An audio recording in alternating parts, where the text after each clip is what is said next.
So it's day 2 of the National Economic Dialogue coming to you from the Accra International Conference Center here in Accra. We're walking through, speaking to some key participants on the second day where the real discussions will be presented to the plenary. My name is Bernard Able. I'm doing today's edition with my colleague Neil Lati, head of business desk. He will also be interviewing some people. I'll be starting off by speaking to the Minister of Trade, and then I'll speak to a few of the participants. And then Neil Lati also take us through some of the organizers and some other interesting participants. Stay with us on this special broadcast.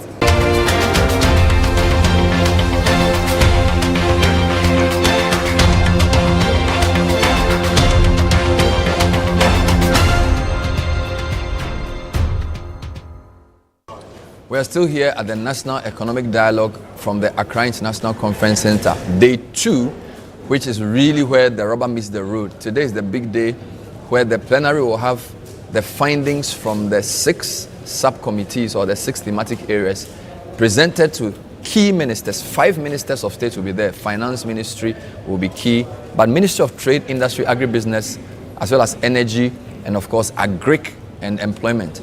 We are privileged to have the only female minister who will be on that panel. We bumped into her on our way, Honorable Elizabeth Ofosue-Jare. She's also the MP for Techima North, to talk about what she's seen so far at the dialogue and what she expects later today. Honorable, thanks for joining us. Thank you for having me. Your ministry has 3 anchors: trade, industry, and agribusiness. And sometimes some of them can be in competition. So for example, the industry people who are the manufacturers think that the trade people, sometimes their policies don't favor the industry guys. And I think I saw that in your session where some of the industry people were saying, when we push trade too much, industry doesn't succeed. If you actually think industry first and then trade later, how did you resolve that seeming conflict in the discussion? I'm happy they understood the explanation and they were excited. You see, the person who asked the question said, "It's good I asked." He was of the opinion that trade is imports. And so it's easier for anybody to deal with trade, but we don't concentrate on industry. And I said, first, the government of Excellency John Dramani Mahama is poised to helping industry grow. That is why he's realigned the Ministry of Trade and Industry to become Ministry of Trade, Agribusiness and Industry. The agribusiness bit is to solve an industry problem. One of industry's major problems is raw materials. And so in the agribusiness base, we are doing Feed the Industry. And that program seeks to look for raw materials to feed our industry. And we want raw material produced in Ghana here. It will surprise you to know that industry imports about 90% of their raw materials, including tomatoes, onions, and what have you. And so this Feed the Industry program is there to feed the industry and solve the raw material problems. We are doing commercial contract farming in respect of the agri products. And then we're also looking for other raw materials like alumina. We have bauxite in Ghana. We import it raw and then we export it raw and then import alumina. What can we do to produce it here to feed our industry? Grey bafts. We are importing grey bafts into the country because Japan is not working. What can we do to produce grey bafts in Ghana to supply the textile industry? So the Feed the Industry project and the agribusiness seeks to help industry. So I try to explain to him that if former leaders have run away from industry, we are running to industry and solving industry problem. Again, trade is not only about import. Trade is import and export. If you are adding value to your product, you are not only interested in selling on the Ghanaian market, that is the import substitution. Your final aim is to export. And so if you don't have a Ministry of Trade, how are you going to get a trade agreement to enable you sell out of country? We have AFTA, we have AGOA, we have agreement with the EU, agreement with Europe, among others. And so what we seek to do is to use trade to help them with their imports. And they understood that trade is not only about import. And after all, we cannot say that we will not import at all. All we need is the good trade balance. We want to ensure that we are exporting more and importing less. So we need the Ministry of Trade to also facilitate that bit. So that was interesting. But again, a big issue that came up was financing of industry. And I think, again, one of the people was saying that when they go to the local banks, even sometimes Exim Bank, they are not able to get credit. So lack of credit hampers their ability to produce competitively.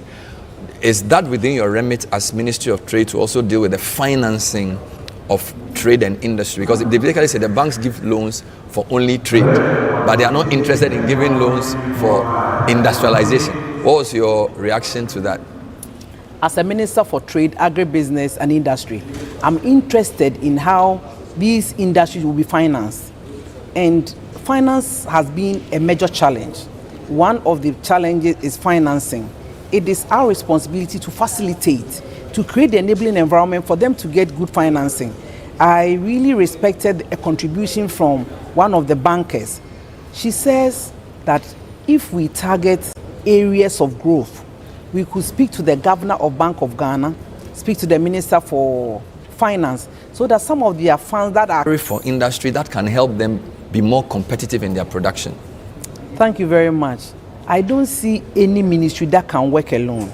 You will see that it is government business. It's just been, the responsibilities have been shared so that one minister will oversee one. But when it comes to giving results, there is synergy. And so we are all in cabinet. After the National Economic Dialogue, we are going to do a cabinet meeting where all the takeaways will be discussed.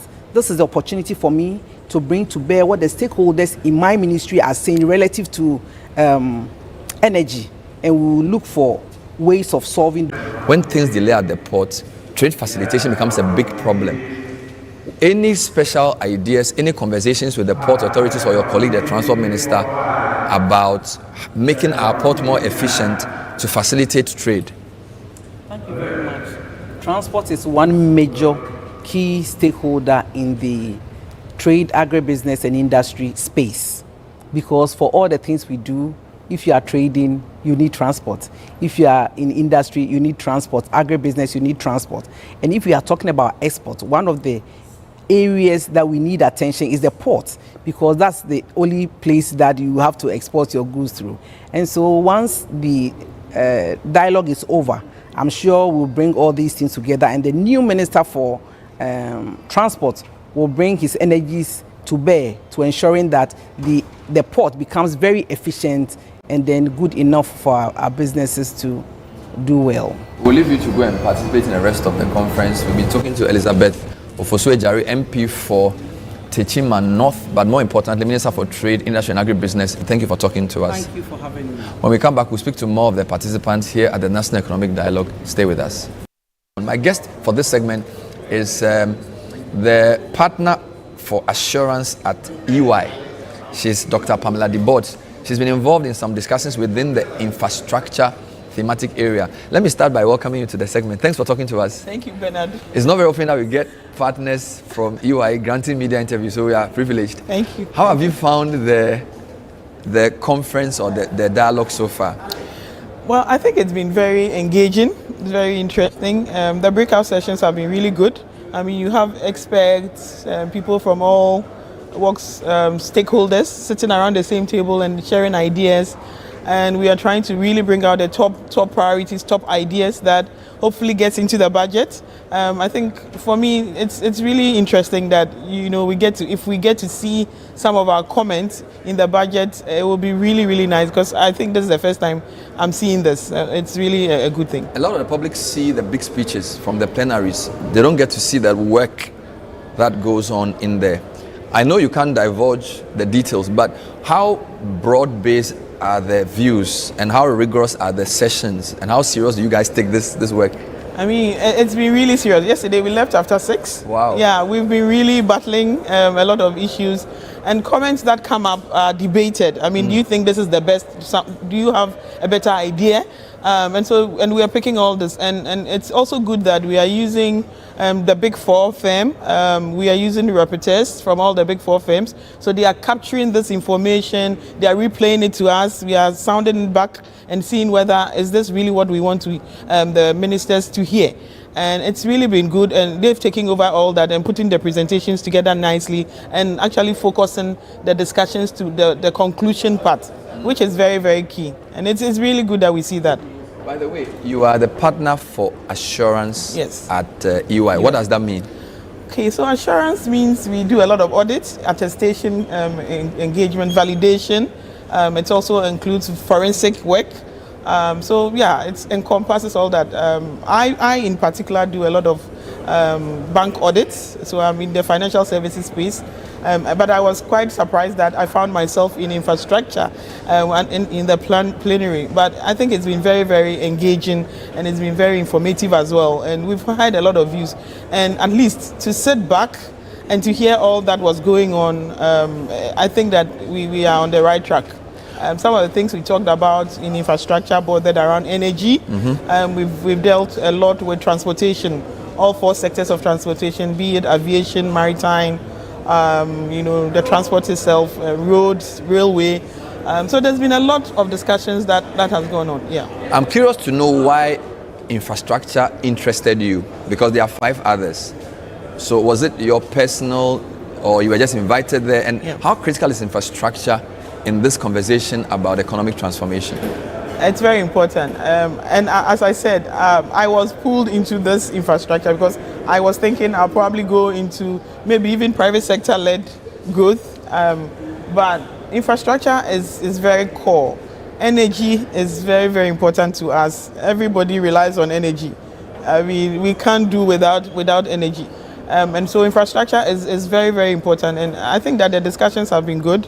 And I'm waiting to see how it all comes up, especially how it lands in the budget. One of the big things, though, is financing. Yes. So everywhere I go, people have great ideas, but I think if you can't unlock financing of the right kind, it's going to be very tough. What are some of the key issues in financing? Because these tend to be long-term. I've heard of things like PPPs and stuff like this. Are there any new ideas around unlocking the right type of finance? Because infrastructure is obviously what we need. So just talk to me a bit about some of the deliberations there. Yeah, so we've been very fortunate. And I think in our team, we have the country manager for AFDB on our team. And so she's really pointing us into some right directions, pointing us to, do you know that there's this fund? Do you know that there's that fund? And this can work with this can work with that. So it's really, really been good. The kind of people that were put together in that particular room, it's really, really impressive. And so I'm hoping that we come up with some very good financing options. And aside PPP, other things, I mean, we're talking about some bond options and how to make that attractive. So it's really been engaging, and I'm hoping that once we get into the bigger room, we're able to share some of our findings that might cut across not just infrastructure, but other places as well. So it looks like, as you said, multilateral finance institutions will be critical here. AFDB, possibly Afri-Exim Bank. Yes. Your firm itself, you work across the world. Yes. Just a final thought, how important is it for Ghanaians to think beyond just our limited economy when it comes to long term? So let me give you an example. Every day on my show, people say, oh, Ben, I'll talk about this road, talk about that road. But they forget that there's like a whole raft of things you need to do across. So for example, there's a Dakar-Lagos highway. People very much think about just Pokuase or Accra or Medina. But it looks like where things are going globally, we need to think a bit beyond our little country. I don't know if that came up in your discussion. What can you say about the importance of having that kind of mindset when it comes to economic transformation as well? So it's very, very key. I don't think we dealt a lot about cross-border infrastructure, but we dealt with internally. I mean, looking at our railway system, looking at aviation, internally, what are we doing, what needs to be done? But I believe that even if you look at the African after, I think that it's important that we get infrastructure right on that front as well. Between Ghana and Burkina Faso, how is the road like? I mean, how are we trading between ourselves? We are so close between ourselves and Togo. How is the infrastructure like? So that had not been a topic of discussion in this forum, but I think these are things that we also have to look at because it helps the sub-region and it helps us with trade, and it's important that these are also brought to the fore. Thank you for talking to us. I wish you success in the rest of the deliberations. Good luck. It's not a competition, but I know all the 6 groups are trying hard to impress, and I see the effort you guys have put in. So good luck in the deliberations in the final plenary. Thank you. We've been talking to Dr. Pamela DeBorts, who is the partner for assurance at EY, a critical member of the infrastructure subgroup, having very interesting discussions here at the National Economic Dialogue. Stay with us. We'll be back with more interviews. Don't go away.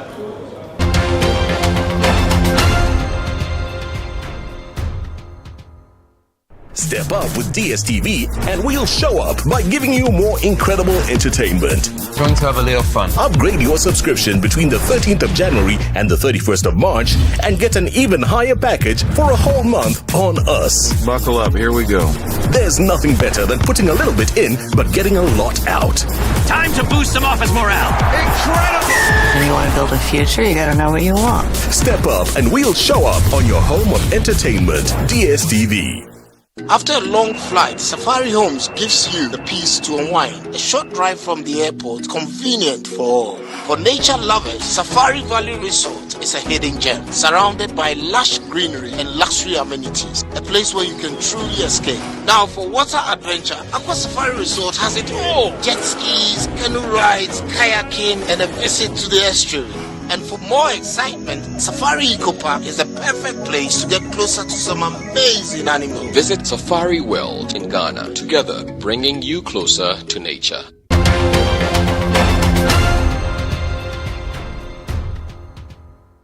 So we're still here at the Accra International Conference Center, National Economic Dialogue Day 2, bringing you some of the key insights. Also speaking to some of the participants on what they've seen so far. As I said, today is the day where the rubber meets the road, where the work of the 6 thematic committees gets disseminated via, of course, a panel discussion later on, but they also do presentations. Dr. Ed Brown is an economist, and he's been part of a committee that's been looking closely at transformation, growth with depth, they call it. And of course, he works with the Africa Center for Economic Transformation. Doc, good to see you here again. How are you doing? I'm fine. Thanks for having me.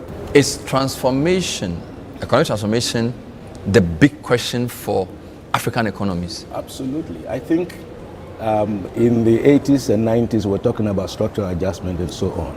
But if you are not transforming the structure of your economy into high value added products and exports, then you are not able to create jobs, you're not able to get the revenue that you need to finance social programs. So transformation is very critical. It will help to alleviate poverty. So rather than focusing on poverty, you're focusing on the real outcome. If your economy is transforming, you are adding value to the products and you are creating the jobs necessary, then you can reduce poverty, you can have an inclusive growth. All those things come together around that framework. And we wanted to be sure that the key elements that we are looking at in terms of evaluating what transformation looks like are the outcomes.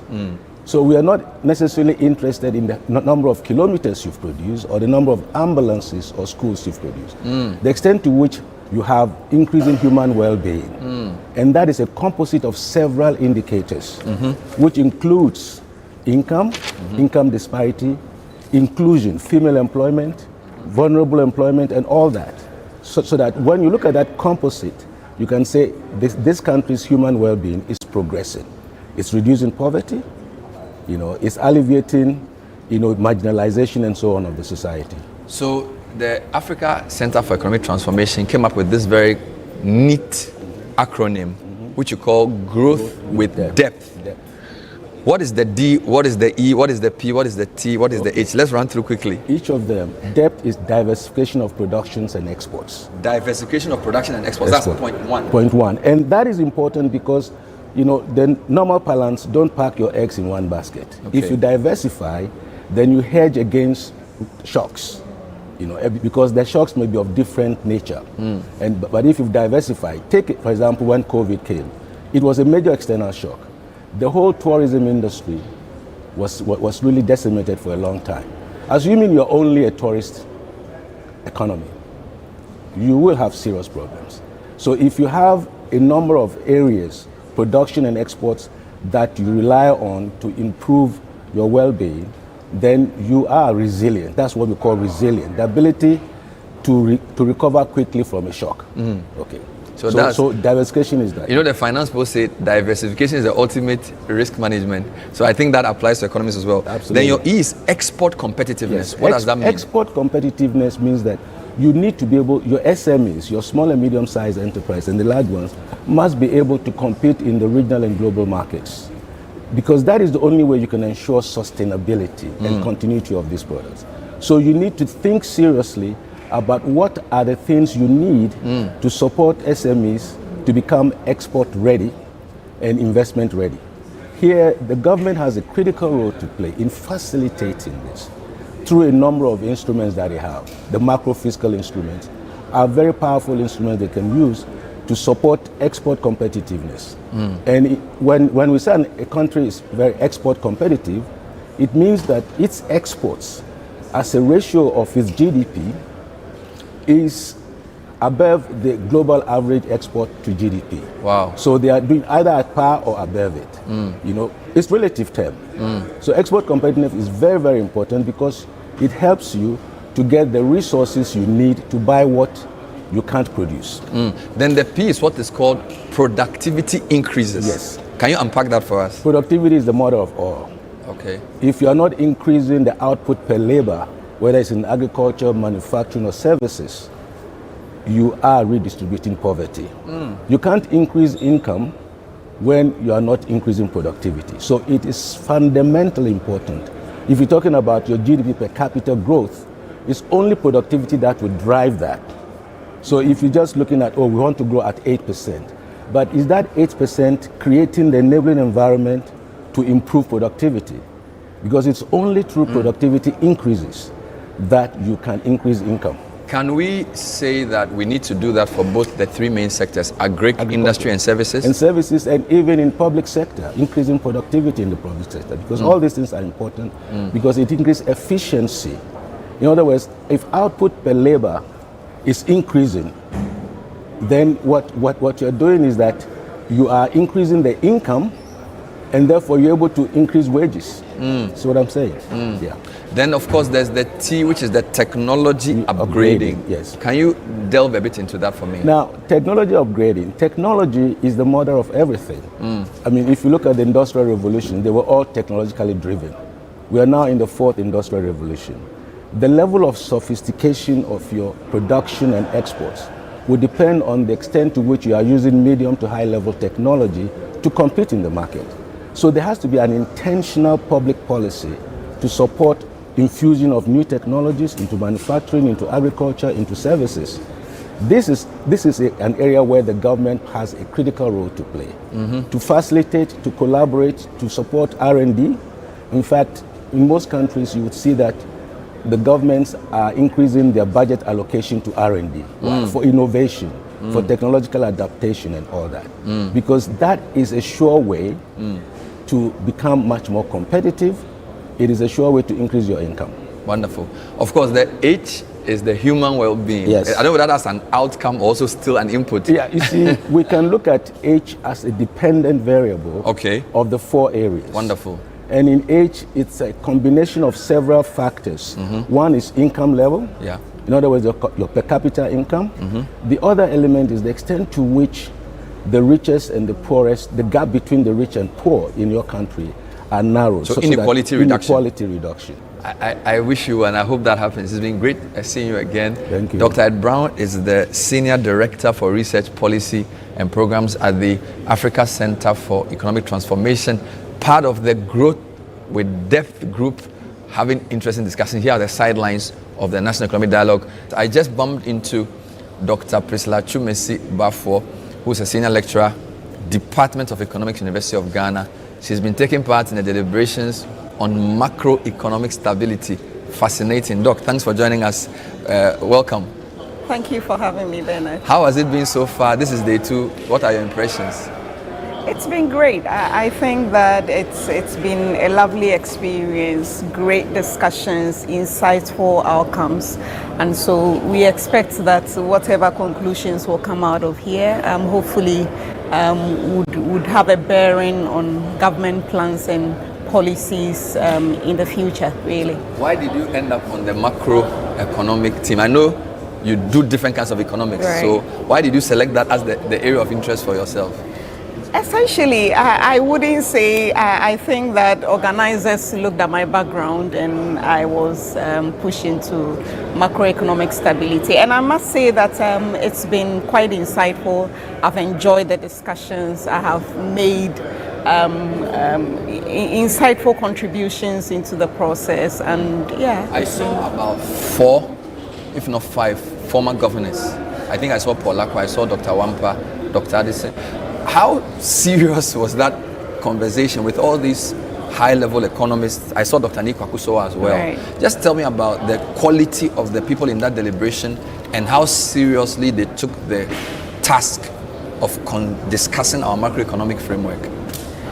It's to be honest with you, I don't think I have sat in a room with all these experts, I mean renowned individuals in their own rights, and looking at all the governance. To be honest, I was quite shocked. And when you look at the insightful discussions, academia is putting out the issues, practitioners are telling us what the realities are, and so in essence you find that I don't think that there could have been any better platform to do this, and particularly with the quality of participants who participated and the dedication that they've put into this. Today is day 2 and our room was virtually filled up, to be honest. So you see that people are willing to contribute to the process, and as I keep saying, I believe that this will not be another talk shop. But essentially, the conclusions and the, the findings that are put out there from this process would, to a large extent, inform policies going forward. And to be honest, Bernard, having said that, with all the people that were assembled, the issues remain the same. So it's not that we do not know the issues remain the same, but most of the times the elephant in the room is usually the political will to see to it that these issues are adequately addressed. And I hope that with all the support and the consensus that is in the air back in JM's administration, it is my expectation that nothing can go wrong. Just 2 final points. Looking at that discussion and generally following the discussions, it looks like for our macro stability, the concern has been more about the fiscal side. It looks like the monetary authorities generally seem to know what to do, but even any problem they face is more from the fiscal side. Were there any fiscal people there who sort of, because we can't have a discussion with just one leg, right? Right. And I noticed a lot of macroeconomists on the monetary side were there. How balanced were the discussions on fiscal and monetary in terms of, and was there an admission that there needs to be a reining in of the fiscals if we are to stabilize? Indeed, a major admission from all the discussions is the need for increased collaboration between the fiscals and the monetary side.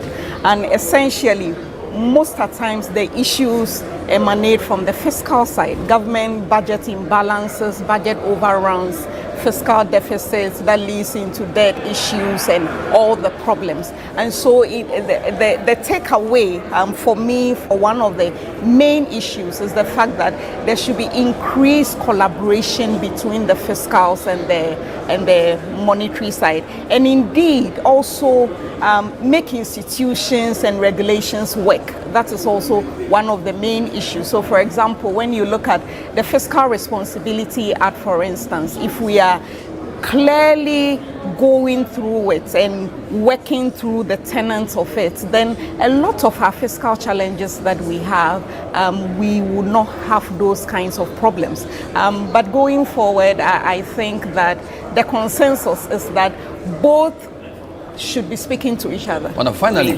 when I talk to ordinary people, they get exasperated about the economics, macroeconomic stability, fiscal rigidity. Essentially, we want food to eat. We don't need this. Why is it important for us to discuss macro stability as the basis for everything? Because it looks like a lot of times people feel it's just high-level economics and they don't see how it relates to their lives. Why is that such a critical discussion? It is a critical discussion because macroeconomic stability is at the basis of everything. It's the foundation. And so, for example, if I am a teacher, for instance, I don't really care about what the economists are doing, but at the end of the day, when I take my salary, is my salary able to take me home? Is my salary able to afford me the goods and services that will make life worthwhile? And those are the basics. If the foundation is not right, there is no stability. Prices are not stabilized with inflation rates under control. It boils down to a lot of things, exchange rates, everything. So the discussion may look high level, non-relatable, but at the end of the day, it boils down to what individuals are able to put on their table and the living standards people go through in the economy, basically. Thank you very much, Right. Dr. Thank Priscilla you. Chumesi-Bafo. She's an economist at the University of Ghana, still at the sidelines of the National Economic Dialogue. My colleague, Ni Latte, has also been talking to some of the participants, and he'll take it up from here to bring us some more interviews. Stay with us here on this special broadcast as part of the National Economic Dialogue.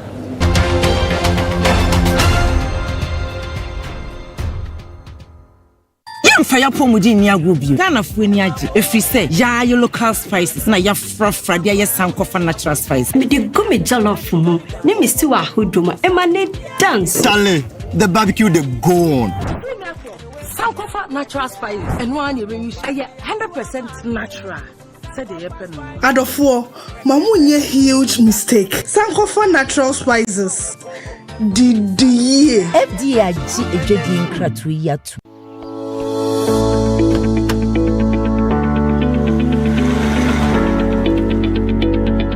Hi, my name is Ochiame Kwame. I live at the plush Leisure Den Symphonic, a real estate property developed by Wayleaf Properties, the very developers of Vista Del Mare and the beautiful Alphabet City. So come with me to site. Let me introduce you to your new home, a gated community with 24-hour security in the heart of Sakomono. Behind me is going to be Willow Lane, where elegance will meet tranquility. You are going to be greeted with a 4-bedroom ensuite home with an elevator, swimming pool, children's playground, constant electricity, and many more. But wait, it gets even more interesting for early birds like you.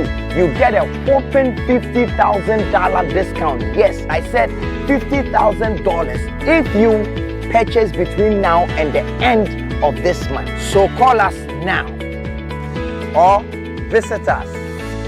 Willow Lane, where elegance meets tranquility.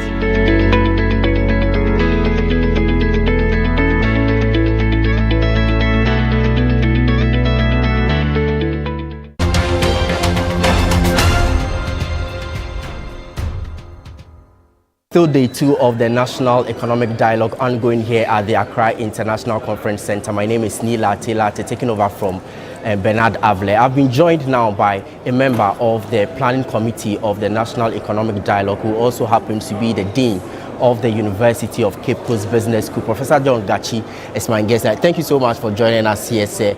It's been 2 days of National Economic Dialogue, conversations going up every now and then. Let's really appreciate this part of the conversation. Yesterday, when the finance minister was speaking, he was very much passionate about the state of our state-owned enterprises, identifying the inefficiencies in there and saying that these inefficiencies are really hurting the economy. And so if the finance minister says that, well, we need to review and revamp the state-owned enterprises, beyond this economic dialogue, what are we likely to expect when it comes to the state-owned enterprise? Mind you, he mentioned ECG and Cocoa Board to be precise.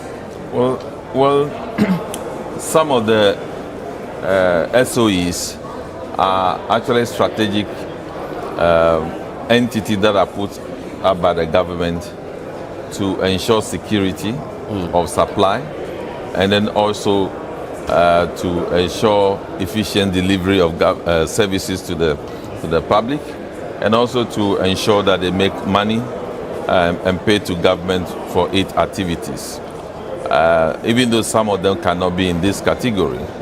So, number one, we want to see those state entities profitable and living onto a private sector mandate, because they are supposed to be the private sector arm of government. Even though government is not supposed to be engaging in private engagement, but that is what the law has allowed. that those entities to operate like a private entity and deliver. So that is the focus. When the minister was talking about revamping, that is what he's talking about. If there is a need to inject some private participation at an aspect to bring the efficiency that we need, we should consider that. If there is a need to look at the governance structure to limit the state's influence on the SOEs, we need to look at that. If you look at the books of the SOEs, some of them are taking far in excess of the SOEs are in red. Yes, they are taking far in excess of the jobs that they have to be creating. So if, for example, one SOE want to take about 200 people, some of them are taking about 400. So the capacity is not there to accommodate that.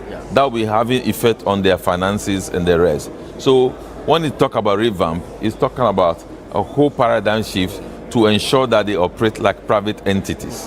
That is what I know. It's good if and again, it also means that we need to help some of the state-owned entities to come up to the level that we want.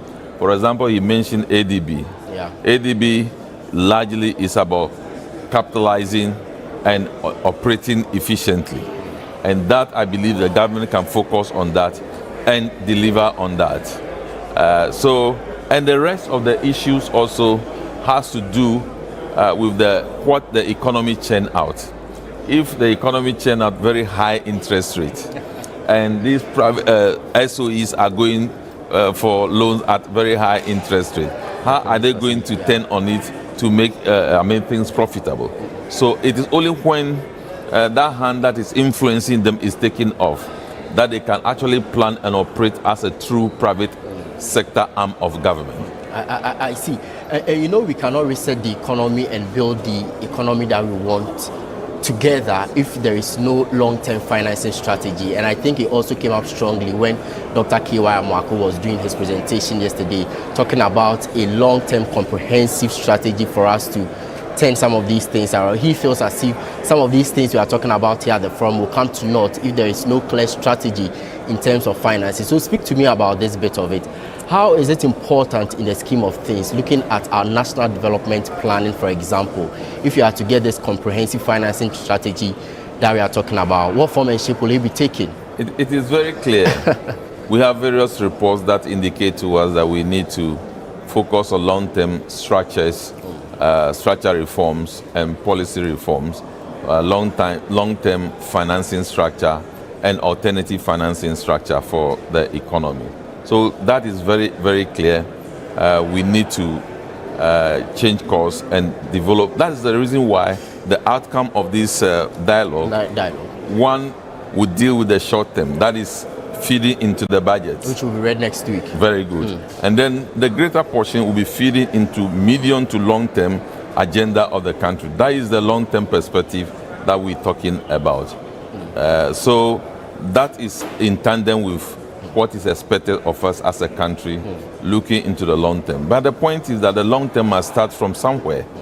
So a clearly articulated plan for the long term should be developed, and then the implementation starts from a point going forward. I see. So final quick point. When we talk about integrating this or institutionalizing this as part of our long-term strategy, what is the plan of the planning committee as far as the national economic dialogue is concerned? And what do you say to critics who believe that, well, this is one of the usual assembling of experts in academia, industry players, captain of industries, and then also trying to make this a usual talk shop, and then nothing really happens from here? You are not going to say. So speak to me practically, what is going to happen at the end of the national economic dialogue, and what are the next steps from here? Well, experience is the best teacher, as they say. I believe when you talk to my colleague from Legon, when Bernard talked to my colleague from Legon, we were all hearing how shocked she was that all the experts are here who come together seriously developing strategies to resolve the problems of the country. Is that a shock? I mean, are you getting the point? I get your point. So those one, we are in a democracy. People have their views to express, but those views should not derail those who are focusing on the concrete things.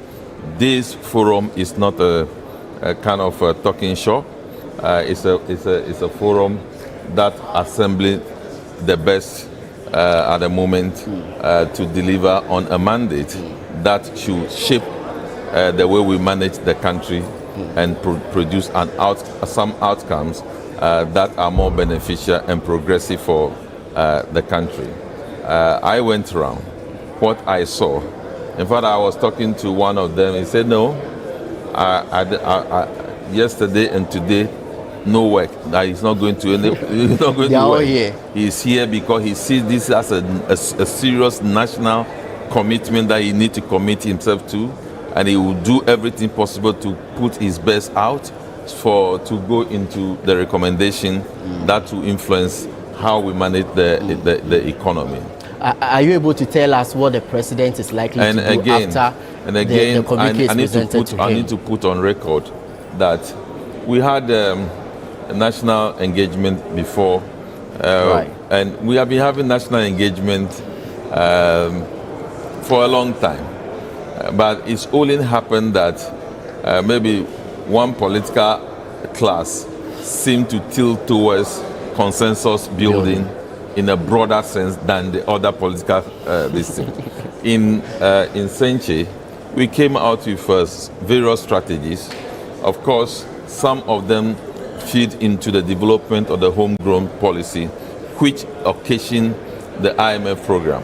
And that particular program delivered improvement in the macroeconomic indicators, delivered improvement in the social sector. Remember, it was at that time that progressively we were told that our poverty strategies worked to the point that we have reduced poverty by about 50% up to 2016. In 2016, those strategies helped. By the end of 2016, energy sector received a boost and a revival.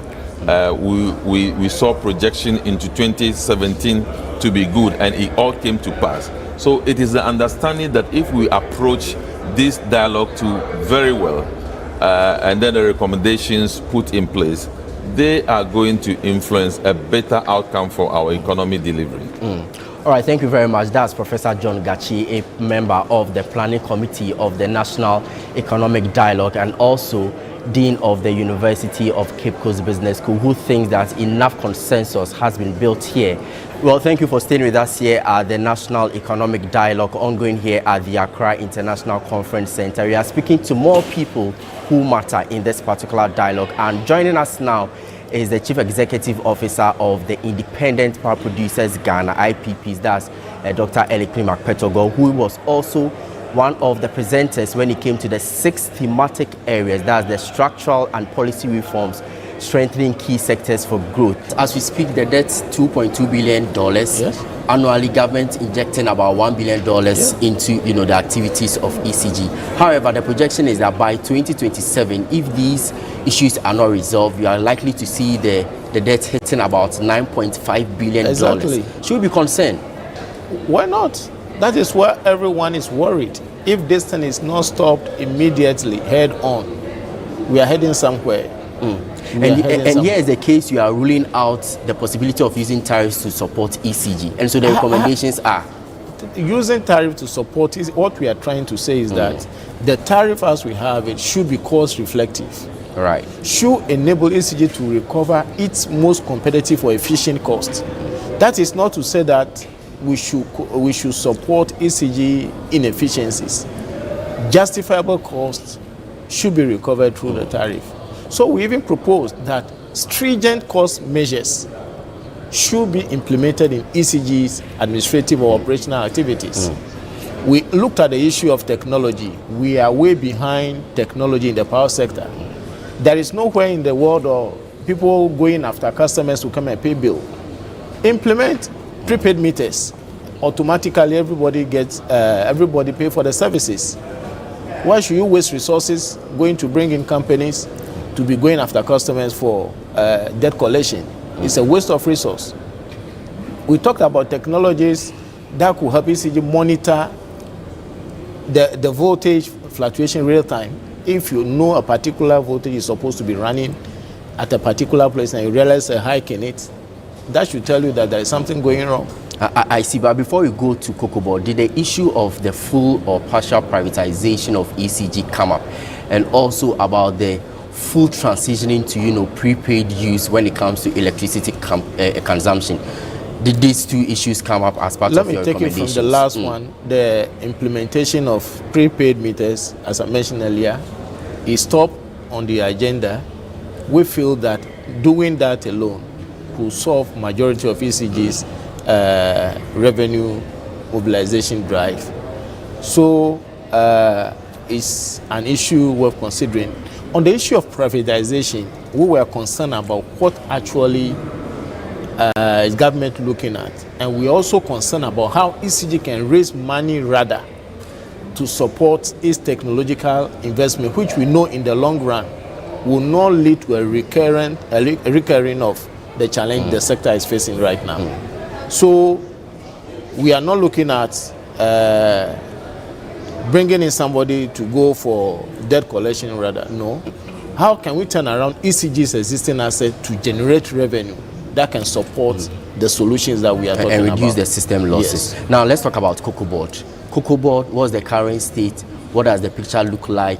And what are the key recommendations? I see that a lot of you were talking about the fact that COCOBOD should focus more primarily on its core mandate of buying and selling cocoa beans. Exactly. We want COCOBOD to return to its original mandate. What is the point of COCOBOD going into road construction? That's the cocoa roads. Yeah, cocoa roads. What is the business in there? Look at the challenges of our farmers. Look at the value they are losing on a daily basis. The institution is almost collapsing, or if not collapsed. Let's return to the original mandate and have COCOBOD functioning. There were a lot of solutions that were implemented earlier that have worked over many years, 30 years plus. And why should those measures be thrown away for other things? That is rather killing the institution. I see, but were you also mindful of the devastating effects of illegal mining, also known as galamsey, on the operations of COCOBOD? It was a major concern at the discussion during the discussion we had. Everybody must come on board to support the fight against the galamsey and allow our farmers to go back to farm and increase our yields. Yeah, we cannot allow these activities to bring down the whole sector. Yes, everyone must be on deck to fight these menace. We want to increase our yield. We want to expand our plantations. So it is very important we get involved. I see an interesting point you make there, but how important is the issue of regulation in terms of the two institutions, governance structure, work ethics, and regulation, oversight responsibility by the respective ministries? What was the picture like? That was also another critical discussion that we had. We realized that political appointment, I would say, which are more or less based on your loyalty to the party in power, that puts you in a certain position, instead of appointing experts that can advise or turn around this institution for posterity. It has had serious effects on the performance of these organizations. Some people are appointed to some of these boards or institutions, attend meetings sleeping, they don't even know anything to comment about. All that they are waiting for is that my sitting allowance or whatever on lunch and go away. It's about time we take this issue seriously and put the right people in position that can turn the situations around. And I'm very happy the president made mention of the fact that he has the political will to support every reform that will come out of this dialogue. All right, thank you very much. That's Elikplim Akpetogo, Chief Executive Officer of the Independent Power Producers, IPPs. Also the key presenter when it came to one of the 6 thematic areas, that's policy reforms and structural reforms. They were looking at the energy and cocoa sectors of the economy. We are still here at the sidelines speaking to more people. Leslie Mensah is a research fellow at the Institute of Fiscal Studies. He was also the main presenter for the Restoring Macroeconomic Stability Group, and he joins us here for a conversation. Leslie, as people say, is the economy in tatters? What did you see? Are we seeing stringent monetary policy? Is the exchange rate stable? Are debts sustainable? Are the macroeconomic indicators looking pretty good? And what really was the findings from your session? Well, the economy is still in a difficult place. You say, okay. Although it's been recovering from the acute crisis that it suffered starting in 2022. I see. But it's still in a difficult place because the macroeconomic environment today, it's still quite challenging in historic terms. So for example, we have persistently high inflation. We have inflation today of more than 20%. And in fact, inflation has been more than 20% for a very long time. For the past 30 years. Having dropped from 54% in 2022. That's right. Now, think about this. In the 18 years prior to 2022, inflation had been above 20% for just 6 months. Okay, and yet it's been more than 20% for the past 34 months. So today's rate of inflation is something that we had not been used to in the 2 decades prior to the crisis. So that's a sense in which the macroeconomic environment is so difficult. The same applies to the stability of the exchange rate. Although it's more stable today than it was in the depths of the crisis, it's still a historically unstable situation. Okay, so this is sort of the short-term background to the important conversation we had about restoring and sustaining macroeconomic stability. But in your presentation, you made some pretty fine, recommendations, key amongst them being the recapitalization of the Bank of Ghana, for example.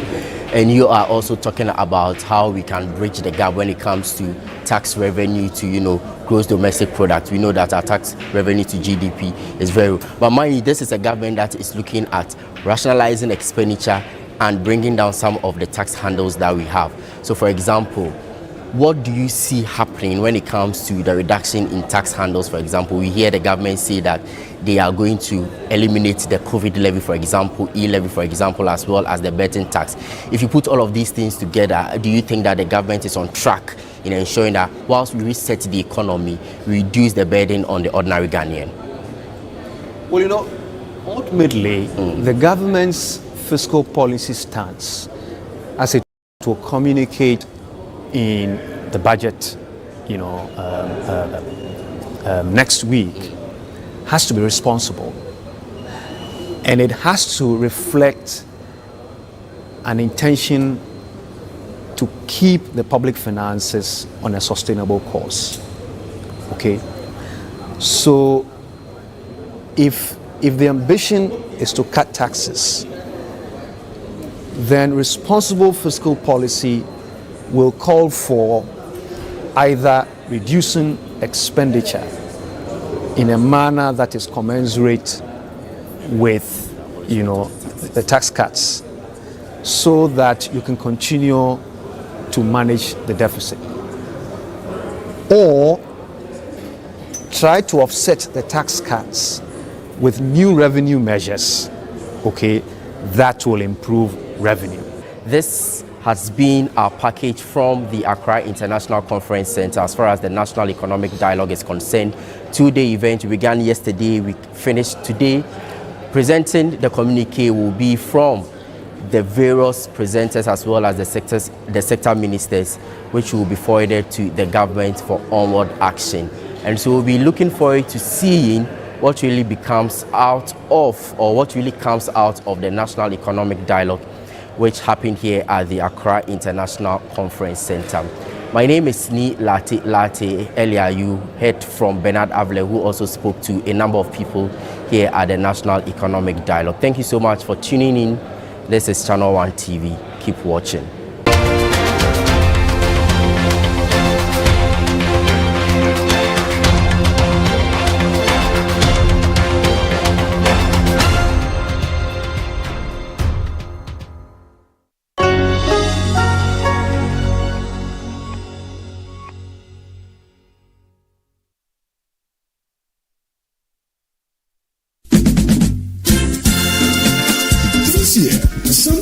magical is happening. A celebration of tradition, flavor, and